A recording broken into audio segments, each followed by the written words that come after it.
أعوذ بالله من الشيطان الرجيم.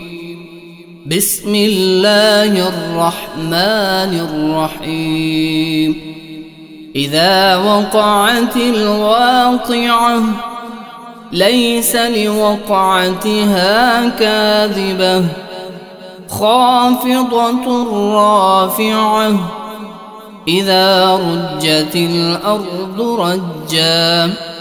وبست الجبال بسا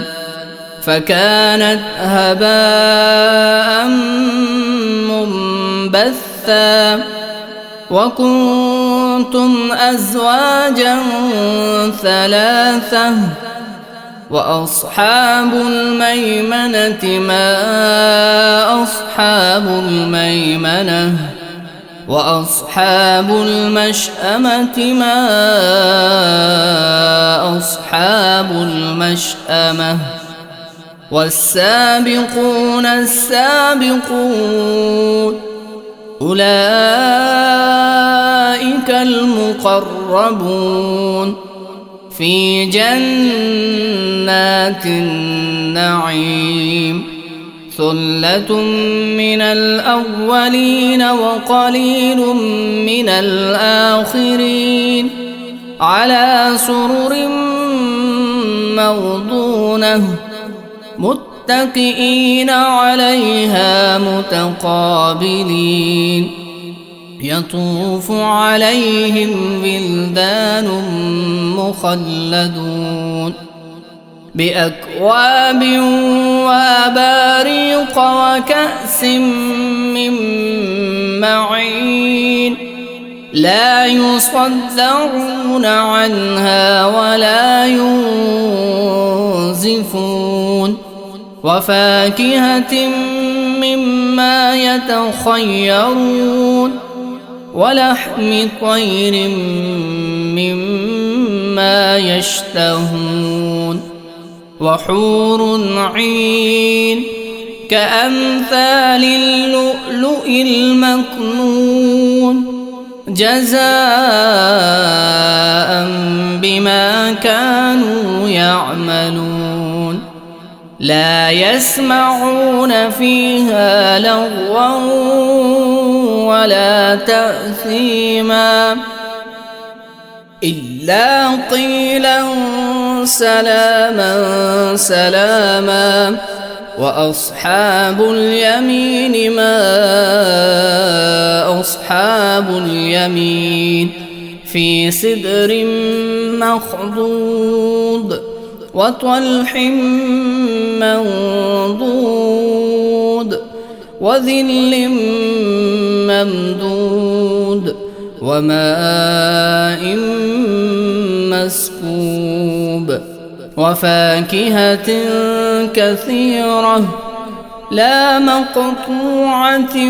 ولا ممنوعة وفرش مرفوعة إنا أنشأناهن إن شاء فجعلناهن أبكارا عربا أترابا لأصحاب اليمين ثلة من الأولين وثلة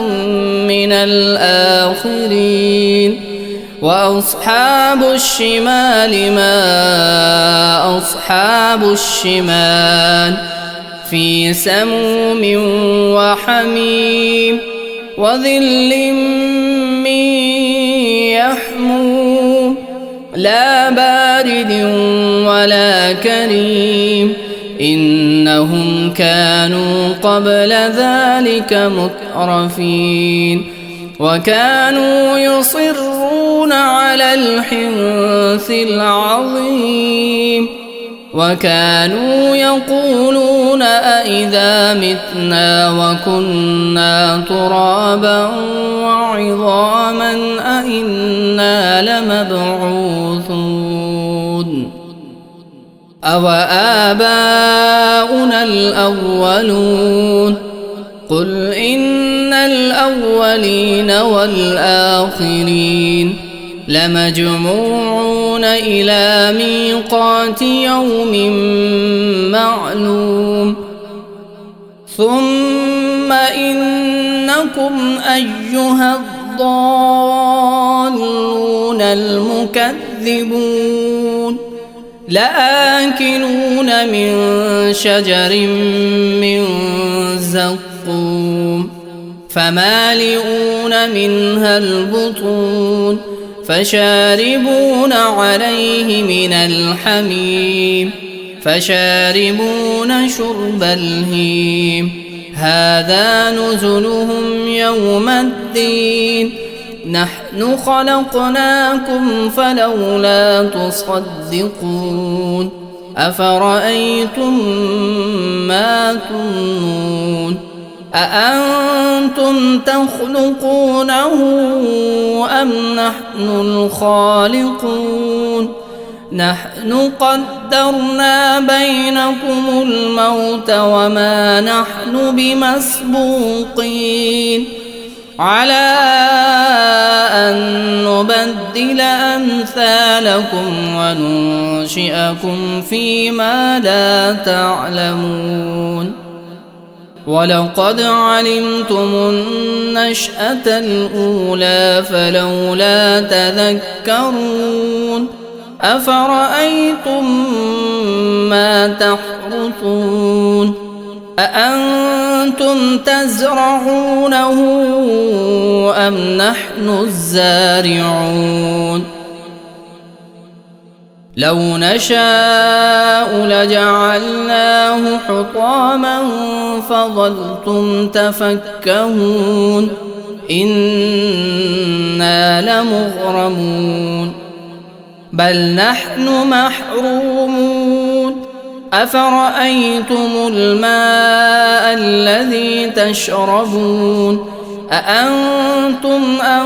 أنزلتموه من المزن أم نحن المنزلون لو نشاء جعلناه أجاجا فلولا تشكرون أفرأيتم النار التي تورون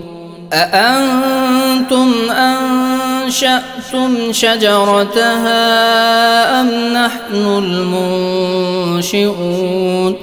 نحن جعلناها تذكرة ومتاعا للمقوين فسبح باسم ربك العظيم فلا أقسم بمواقع النجوم وإنه لقسم لو تعلمون عظيم إنه لقرآن كريم في كتاب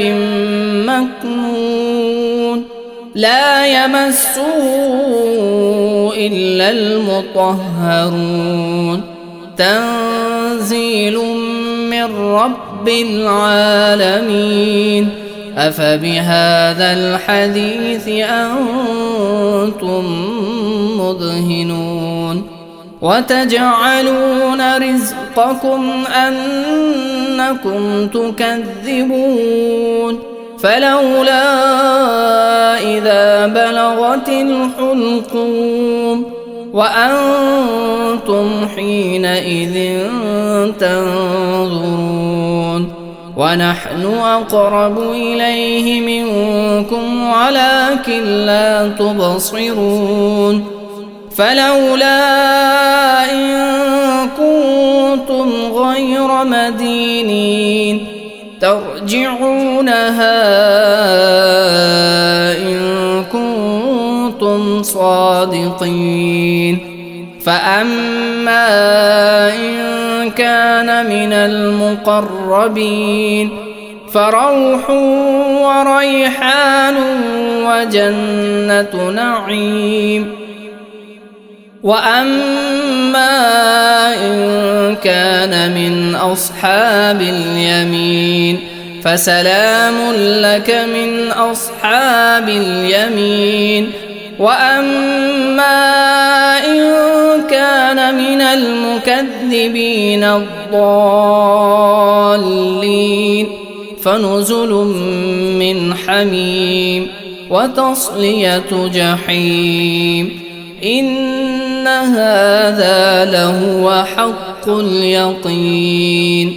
فسبح باسم ربك العظيم.